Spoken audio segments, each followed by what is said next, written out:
Ladies and gentlemen, welcome to the Keith Andrew Network. I am the one and only Keith Andrew, and you're watching the Keith Andrew Network. This is episode 494. I'm here with Annie Jones, so I just want to say thank you for being a guest on my talk show. Awesome. Thank you so much. I appreciate, being on your talk show. Yeah, the honor's all mine. Now, for people who want to know what my talk show is about, the whole point of my talk show is to show people that even with having a learning disability, I can still amount to something. And at the same time, and I'm still fighting with my jacket, I thought it'd be nice if it was a clothes, but I guess I can do it like the Superman one. Anyway, the whole point of my talk show is to show people that even with having a learning disability, I can still amount to something. And at the same time, I'm able to turn myself into an example for people out there dealing with any types of learning disabilities and disabilities to never give up and prove people wrong. Prove to them that labels do not dictate who you are and who you're going to be, and to prove to them and still amount to something. Hashtag break the labels. That being said, half hour every time. Say anything you want, talk about anything you want. Don't mind me, I'm just fighting something off. So with that being said, what can you tell us about yourself? We know you're a big star on YouTube. Well, I'm trying to be. I don't know if I am really a big star as of yet, but I guess my background real quick, believe it or not, I have a degree in finance and a master's in international business. What the heck am I doing acting? Well, about 7 years ago, and I think a testament to any kind of crisis situation or anything that gets you down, find something within yourself. And I went through big time life crisis, and I don't want to say midlife crisis, but my life really changed. And I was given the opportunity to act. I had to play a frustrated single mom, which I had just become a single mom. I was, getting divorced. So came really natural to me, and I loved it. And since then, I have been in, I don't know how many, I can't, I've lost count. I think it's over 30 different short films, independent films, and student films. And about 2.5 years ago, I started to produce my own YouTube series because I felt I was being quote unquote stereotyped. And, a woman over 40, that's, let's just chunk her into the mom role all the time. So I started creating this YouTube channel called Annie Jones, where I do cosplay, cooking, and crafting. And a lot of new opportunities opened up from there. So that's pretty much it. One thing I will say, is there any fireworks going off in the background? Because there's a lot of crackling I hear in the background. No, I don't hear anything, but I'm saying when you talk, there's like someone crumpling paper. Oh, I don't know. Maybe I turned off the fan. Does that help? Yep, much better. Okay, that's what it was. Sorry about that. We're in Miami. I'm in Miami, so it's always hot and humid. That's true. Hey, anything can happen live. So with that being said, who influenced you to become a YouTuber, and how did you get the inspiration for starting your new career? I actually got inspired to become a YouTuber from my friend Jenny Lorenzo. If you know Jenny Lorenzo, she's the one that does the Cuban grandmother skits that appear on Me Too, and now she's become her own entity, and she's still doing that character. But we met, 5 years ago on set, and we hit it off. And she had her own YouTube channel called it wasn't her own, but she had her own show called Geekasm. And I thought it was really cool. It's like, oh, I love all this geeky stuff. And when I was growing up, there was nothing like this. And one thing that I love to do is making costumes. So I found this whole new world in the cosplay realm. And I started creating my own cosplays. And I said, oh my gosh, I have all these costumes. Why don't I get together with other actors? And I love, I was brought up with Martha Stewart. She was my hero. So I love crafting and cooking and, making cocktails. So that's what I do on my show. It's really weird. I come up with different movie themes and TV themes and just take it from there and find actors and actresses. And it's so much fun because I have made a name for myself that when I put out there, hey, I want to create a series or an episode, people are like, oh yeah, I want to be a part of it. How can I be a part of it? I want to be on the show. And they call it a show. It's so funny. They call it a show. And I'm like, oh, okay, you think it's a show. So So yeah, that's pretty much how I got inspired. And I also have two sons, and when they were younger, they were into like cosplaying, going to conventions. Now I've outdone them, and they're like embarrassed, like, "Mom, you don't have to go in full cos." Yeah, I do. So now I'm a panelist, and it's really fun. Hey, maybe next time we can do a group interview. To Marvin, welcome be a guest on the show. Yeah, would love that. Oh my gosh, definitely. We can always talk about that off the air. And so, it's funny we should be mentioning cosplayers, because I was thinking, how can I get my audience more interested? I always do like themes for the holidays. October's Halloween, so the whole month of October, me and my guests get to dress up in different costumes. I should start doing that more, but I haven't really been doing that. But that was one of my ideas in Christmas. Let's see, from December to January, where you wear like Christmas sweaters and you be in the holiday spirit. Oh, So nice. I'm always trying different themes. And I do a lot of fan-made parodies of Dumbo and Jumbo Book. I'm a big fan of those. And I was thinking, well, after interviewing actors, actresses, models, CEOs, professional wrestlers, cheerleaders, dancers, people with disabilities, people without disabilities, doing the fan-made parodies, what else can I do? And I started to reach out to up-and-coming stars, kid stars. And so I was like, well, maybe if I have more, kids from like Nickelodeon or Cartoon Network on the show, that I can reach more demographics. Mm-hmm. So I've been trying to reach out to kid stars and everything. I only got one so far. But like I said, your kids are more than welcome if you want to help me with that. But actually, I do want to take a plug that you can see my brand new series on the KeithAndrewNetwork.com. So the brand new series, I can't even talk. Like I said, I'm flying something off. So my brain's kind of like doing multiple things at once. Brand new series on the KeithAndrewNetwork.com. It's called Flashbacks. And what Flashbacks is, from vets, how people say, they have, I don't know, like every Monday or Tuesday they have a set day. And they're like, well, I'm working, I can't have a set day. So I said, the hell with it. Every Sunday, for that entire week, you get to see the episode. So playing right now on Flashbacks on the Keith Andrew Network. On the Keith Andrew, I can't even speak. But don't mind me. Oh, it's okay. Hey, anything can happen live, right? But with that being said, on Flashbacks, all this week, you get to see episode number 5. Season 1, episode 5 is Peter J. Bruno. He's an up-and-coming jazz. Is he jazz? I think he's jazz. He's an up-and-coming music composer. He does jazz, he does rock and roll, he does all these great things. And you get to see the video quality, too, from season 1 to now. And you listen to my catchphrase, for an example, I used to say, turn myself into an example for people in a wheelchair to never give up, the deaf, blind, or in a wheelchair, and then you kind of like, he doesn't say that anymore. Or for my video quality, what you see on the computer screen is what I picked up. So you see all these different things from 2013 through the 4 years and a half. Pat myself on the back. This June will be officially 5 years. So you will see a big ass transition from when I first started my show from 2013 all the way now. All the guests, all the questions, all the video qualities, some of my great interviews, some of my crappy interviews, how I open up more to my guests, how some people say I don't usually shut up, so it helps me interact more.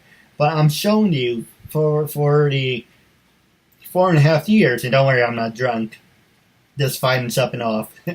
For the 4.5 years, you see a transition, from someone who never wanted to be seen before, now he wants to be seen. But with that being said, this is about you. It's not about me. So, with next question I was going to ask you is social media. Do you think social media dictates your career, and does that dictate if people should work with you or not?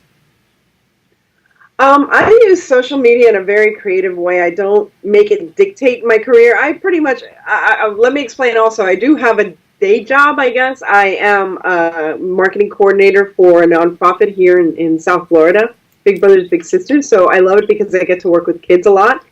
And as far as social media, for me, it's an amazing tool because this is how I find other artists, actors, filmmakers to collaborate. If you watch my series Indiana Jones on YouTube, you'll notice that it's pretty high quality. I have cinematographers working on my projects, and they do great quality with coloring and lighting and sound. And I even have because of social media, I have a fan that's in Scotland. And if you watch a few of my Halloween episodes, you'll notice really beautiful intros, especially for the one for Hocus Pocus. And that's actually a gentleman that I know in Scotland that just happens to be a fan and will create intros for my videos. So social media for me is an incredibly useful tool. I make presentations to kids all the time about YouTube and about expressing yourself creatively. And one of the things that's most important that I tell them all the time is don't let these anonymous people or, strangers dictate how you feel about yourself or give you any kind of, they're not the ones that should tell you what your self-worth is. So I don't listen to what people are saying, oh, do this, do that. No, I'm going to do what I feel I want to do. I want to do cosplay, cooking, and crafting. It's really quirky. It's really different.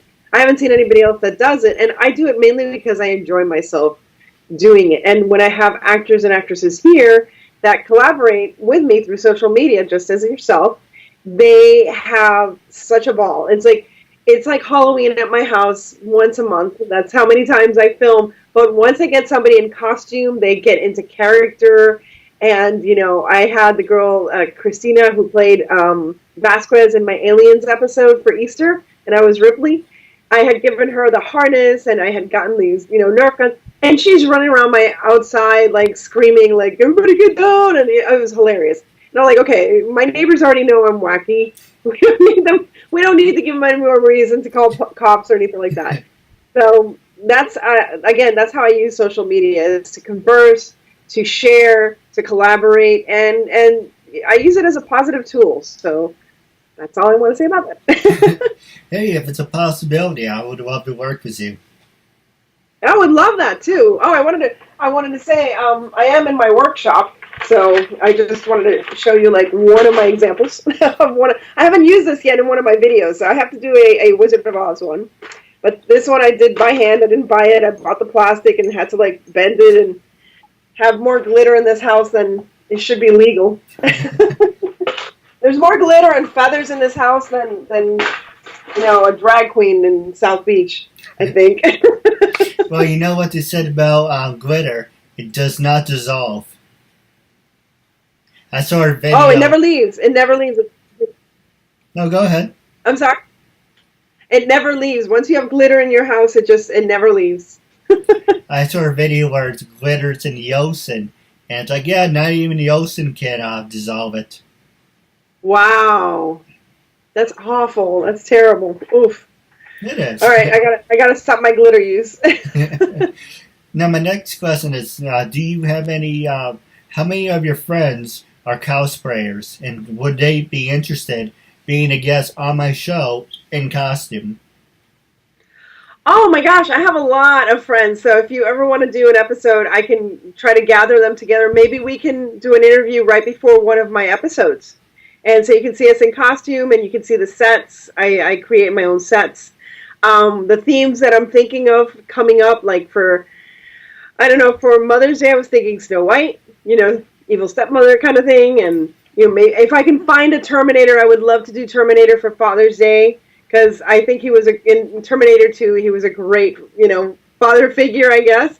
And the fact that the kid's father came from the future. It's all complicated. And like for back to school, I want to do Harry Potter. So I'm already like churning ideas and trying to think of how I can get, I'm trying to find a Professor Snape kind of actor. So, as I find people, I'm like, oh, you'd be great for this or you'd be great for that. So, and they're all waiting on me. They're like, when are you going to do another one? I mean, literally this weekend I was supposed to be filming for someone else's project and it fell through. And my cameraman was really bummed and he's like, let's get together. Let's do something. So I did what I call an indie quickie. So I do a quick craft, like, that doesn't take more than 5 minutes to make. And that's how much I love making these episodes and, and collaborating with people and meeting people. And I love the fact that I chose cosplay because most women my age, when they do a craft channel, it's like you're in the kitchen, and I only attract other older women. Because I'm working with cosplayers, I am open to a whole new audience of young people, and they get it, they get it, and I relate to them, and it's just really, really cool when I'm in a mall somewhere and I hear somebody calling me Indie Annie, and I'm like, oh my gosh, it's like an 18-year or 17-year-old, and I was like, you watch my show, Or a teacher calls me to do a career, what was it, like a career talk. And I'm like, how do you know me? I don't even have a child at that school. And she's like, no, we watch your channel on Fridays, and whenever you have a new show, and they always call it a show. It's so funny. So maybe, God willing, maybe through this, maybe Nickelodeon will find me, or some kids' channel will find me and say, hey, why don't we produce a show on the basis of cosplay and crafting. I guess you can say I'm green with envy. I mean, not to sound like an ass or anything, but you've been doing this for, 2 years? And you have thousands of people following you. I've been doing this for 4.5 years, and I'm kind of like, what am I doing wrong? I haven't broken. It's so funny because I do have 46,000 views or something on my channel, but I don't even have 1,000 subscriptions. It's so weird. People watch my stuff, but they don't subscribe. I don't know why, but it's strange. Well, if you're trying to make me feel better, you're doing a good job of it. So don't feel bad. And when I tell the kids all the time, I say, don't worry about the numbers. Do what you love. And eventually it just clicks. I mean, I had one, it's like all my videos were I couldn't even hit 1,000. All of a sudden one, skyrocketed. So you never know. Just, please yourself. That's the most important thing I tell every, especially children, because they're so oh, I'm going to be a millionaire on YouTube. It's like, no. Don't do it because you think you're going to be a millionaire. Do it because you have something to express, something to share, and something that you value, that you're passionate about. Everything else will fall into place eventually. So yeah. Well, I do have some ideas for you off the air, but it's kind of funny we talk about numbers real fast. Out of all my interviews, thanks to you, we're up to 494.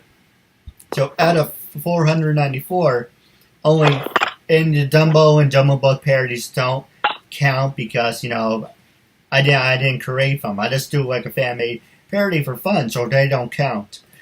Free interviews. Okay, that's not one, not two, but there's only 3 of them that stand out of 493. And then you'll see, the first one I got was, I think 1.6. Another one got a 9.6. And now it sounds like an earthquake. and the other one got over 1 million. I'm like, okay, I'm not doing anything different. Why you pay people and they jack up your numbers and everything. But I used to do that, but I don't do that anymore. Long story about that. I tried that on Facebook, and if you don't pay them, they freeze your account. Yeah. So I said, you know what? I'm going to do everything myself. So I got rid of that. Yeah, I'm looking at these free interviews. I'm like, how is it they're over 1 billion, 1 million, million, whatever, and yet there's other episodes where it's 5, maybe 10. And so it's kind of it's mind-boggling. Wow. Yeah, that's the thing. You never know what's going to hit, what's going to be the thing. So, and to try to, it's kind of like the stock market, and I studied finance, so I can say that it's kind of hard to determine. No, because it really is. It's you can do all the types of models that you want, but it's really hard to determine what the audience is going to find as interesting or that they're going to relate to. So you just got to find your groove and do your best. But that's amazing that you got so many views. I'm kind of jealous. I'm jealous of you now. You got to teach me, master, teach me. Hey, you help me, I help you. Yeah. We're going to take a quick commercial break. What's the last 12 minutes left of the show? I'm going to pass it to you. Okay. Very.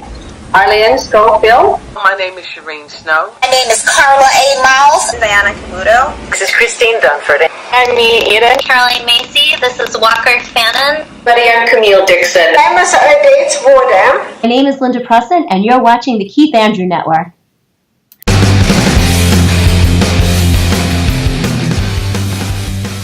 It's Russo. Me, Mark Medley. Hi everybody, this is Mark Neely. Barry Pavick. This is Peter Bruno. My name is Kyle Collier. This is Julio Santiago, better known as Dynamite. I'm Richard Epcar. Morris Chow. This is Kerrigan Mahan. This is Goldar. And we both support Keith Andrew. My name is Ron Wasserman, and I am supporting Keith Andrew and what he is doing, and you better do the same, or I'm going to come kick your ass. Ladies and gentlemen, welcome back to 494. I am your host, Keith Andrew. Along here is Annie Jones. I just want to say thank you for sticking with us. Now, I'm going to pass the show back over to you for the last 12 minutes. Most of 12 hours. For the last 12 minutes. You can ask me anything you want and gloves off. I have nothing to hide. Well, first of all, I want to say thank you again. I'm thoroughly impressed with you, and I am so glad you found me. I don't know how you found me, but I think it's fantastic, and the fact that you are taking the time to learn more about myself and my channel is just amazing. Thank you. And I know that you mentioned about, being handicapped and not letting it hinder you. I wanted to find out exactly, what is it that what is your difficulty? Because I don't see it. It's not, relatively visible to me. And I'm just incredibly impressed with you, to tell you the honest truth, and the fact that you are running this channel and that you seek out interesting, innovative people out there. I am just really, really incredibly impressed. Tell me about yourself. Yeah, I appreciate it. If you don't mind. So to answer your question, growing up, and especially in high school, I was labeled handicapped, mentally disturbed, retarded. I read and learn at a 5th grade level. I never went to college. And I know that I don't want to say pity me, poor that. But you've come up with a label. I was probably named it one time or another. So I'm trying to find. I've told this story so many times. I'm trying to find different variations. I use my dad for an inspiration. I use my brother for an inspiration. But I got tired of using my disability as a crutch. But what really broke the camel, really broke the camel. Hello. So what really broke the camel's back is, like, out of all the stories I told, even my birthday wish wasn't one of the stories. So I used my dad for an example, used my brother for an example. It was my birthday wish, and let's see, that's 3. Yeah, I guess number 4 was I got tired of sitting with everyone at the dinner table, and they're like, "Oh, go talk to him, go talk to her. If they know people, they have connections." And I said, "What about me?" And they say, "What about you? You're not educated. You're not qualified. You piss people off." I mean, okay, yes, I do. Sometimes I do it to get a reaction, but I piss people off. I never went to college. I can't hold down a job. I don't shut up. And I constantly push until something breaks. And I was told I was never going to amount to anything, and I was going to be put in a group home.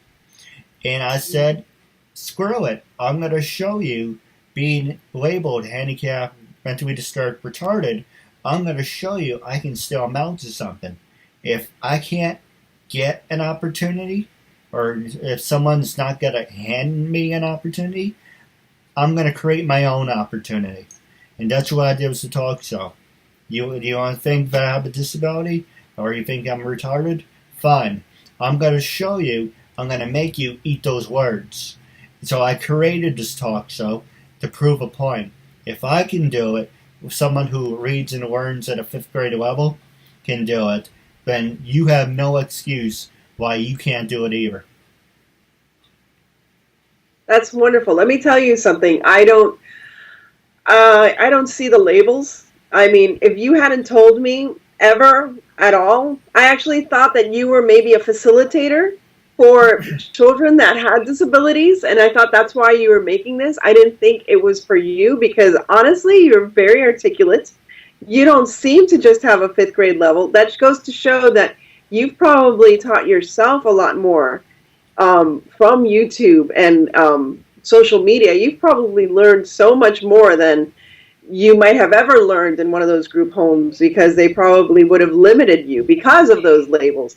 So I hope you never, I hope you are like literally a beacon to other children who might be labeled in the same way. And it's so funny because I have a very incredible dear friend. She's got cerebral palsy, I can't say it. And she has always been my inspiration. And they said the same thing to her. She was never going to amount to anything. She was going to end up in one of these homes. This young woman is now in Germany. They told her she was never going to get married. Nobody was ever going to find her attractive.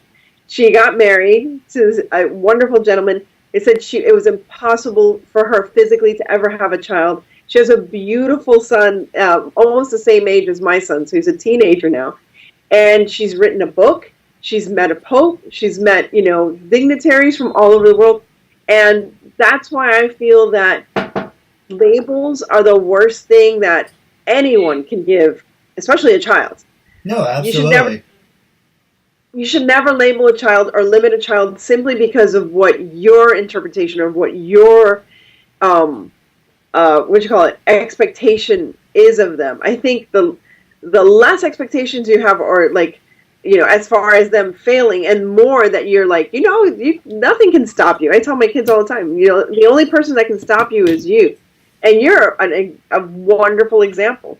So I'm so glad that you're doing this, and I hope this gets out to young children everywhere that are still struggling. I mean, if you ever want to interview somebody interesting, I would love to introduce you to this woman called Karen Peterson, who actually has a dance studio for differently abled. She calls it differently abled people, and she goes all around the world with these amazing dancers. They're all dancers and they're fantastic. And I couldn't do half of the things these people do. And they're in wheelchairs, or they're missing limbs, or they have all, different types of disabilities. And I don't even call it disabilities. It's different abilities. You have different abilities. The same as an autistic child has a different ability. They are in tune to other things that us common normal people have no idea of. And it's just how our brains process things differently. So I say I am incredibly proud of you. I hope your family they should be very, very proud of you. And you really are a beacon of light for kids. And I am more than happy to promote you on social media anytime I can. And I'm really thrilled that you found me. God has a way of finding the right people to come into your life. And I'm really happy I got to meet you. So you really are an inspiration. Me too. I do have a couple questions for you off the air, but wrapping up, how can people follow you on social media? Are you on LinkedIn, Twitter, Stage32? Yes, on YouTube, look up Indie, INDIE, ANNIE, JONES. On Instagram, it's Indiana Jones 1. And on Twitter, it's Indiana Jones, but JNZ. On Facebook, it's Indiana Jones once again. And yes, please, I'm more than happy to have your audience come and join me.